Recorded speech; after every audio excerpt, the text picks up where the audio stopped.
Hi అండి, నమస్తే. Welcome to our channel పాకశాల. ఈరోజు వీడియోలో హై ప్రోటీన్ దోశ చూపిస్తున్నాను.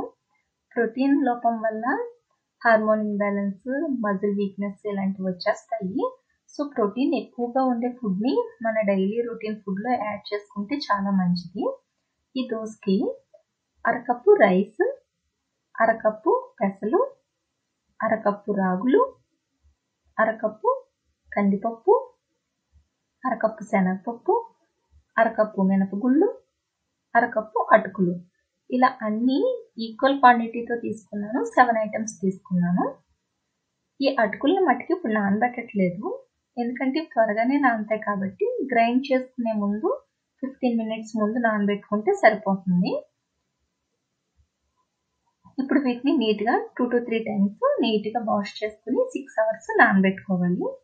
మీరు కావాలంటే రైస్ని అవాయిడ్ చేసి రైస్ ప్లేస్లో జొన్నలు యాడ్ చేసుకోవచ్చు. ఇలా 6 hours నానిన తర్వాత వీటిని మళ్ళీ ఒకసారి 2-3 సార్లు వాష్ చేసేసుకుని ఈ అటుకులను కూడా ఒక 2-3 సార్లు వాష్ చేసుకుని 15 మినిట్స్ నాననివ్వాలి. ఇలా వీటిని కూడా నీట్గా వాష్ చేసేసుకుని మిక్సీ పట్టుకోవాలి. ఇలా మిక్సీలోకి తీసుకొని అటుకులను కూడా యాడ్ చేసుకుని కొద్దిగా వాటర్ యాడ్ చేసుకుని మిక్సీ పట్టుకోవాలి. ఒకసారి గరిటెతో కలుపుకొని 6 hours ఫర్మెంట్ అవనివ్వాలి. మూత క్లోజ్ చేసేసుకుని ఒక 6 hours పక్కన పెట్టుకుందాం. ఈలోపు పల్లి కొబ్బరి చట్నీ చేసుకుందాం. ఒక ప్యాన్ తీసుకుని దీంట్లోకి 1 tablespoon ఆయిల్ తీసుకున్నాను. ఇది హీట్ అయ్యాక 1/2 cup పల్లీలు తీసుకుని ఫ్రై చేసుకుంటున్నాను. ఇవి కొద్దిగా ఫ్రై అయ్యాక 1 tablespoon శనగపప్పు, 1 tablespoon మినప్పప్పు, 1/2 teaspoon జీలకర్ర యాడ్ చేసుకుని ఫ్రై చేసుకుంటున్నాను. ఇవి కొంచెం ఫ్రై అయిన తర్వాత 4 పచ్చిమిర్చి, కొద్దిగా కరివేపాకు వేసుకుని ఫ్రై చేసుకుంటున్నాను. ఇవి ఫ్రై అయ్యాక లాస్ట్లో 1 tablespoon పుట్నాల పప్పు వేసుకుని ఒకసారి కలుపుకొని స్టవ్ ఆఫ్ చేసేస్తున్నాను. స్టవ్ ఆఫ్ చేశాక 3 వెల్లుల్లి రెబ్బలు, అరకప్పు పచ్చి కొబ్బరి తురుము వేసుకుని ఒకసారి కలుపుకుంటున్నాను. మీరు కొబ్బరి ముక్కలు వేసుకున్నా పర్వాలేదు. ఇవి చల్లారాక మిక్సీ పట్టుకుని దీంట్లోకి 1/2 teaspoon సాల్ట్, కొద్దిగా చింతపండు, కొద్దిగా వాటర్ యాడ్ చేసుకుని మిక్సీ పట్టుకుని ఒక బౌల్లో తీసుకుంటున్నాను.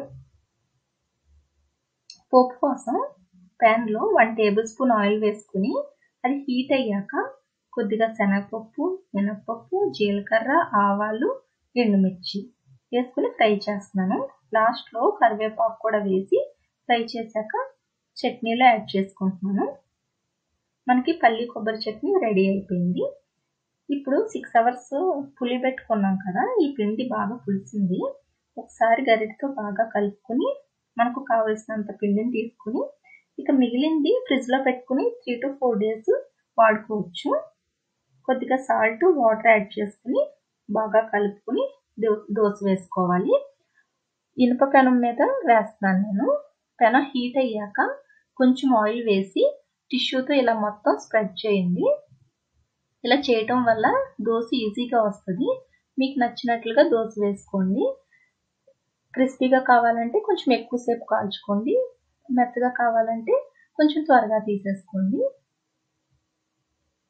ఇలా మొత్తం దోశని స్ప్రెడ్ చేసుకొని పైన ఆయిల్ వేసుకొని 2 వైపులా కాల్చుకొని ప్లేట్లోకి తీసేసుకోవటమే.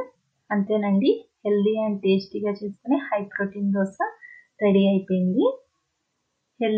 హెల్దీగా తినాలనుకున్నా, వెయిట్ లాస్ అవ్వాలనుకున్నా ఈ దోశని ట్రై చేయండి, చాలా బాగుంటుంది.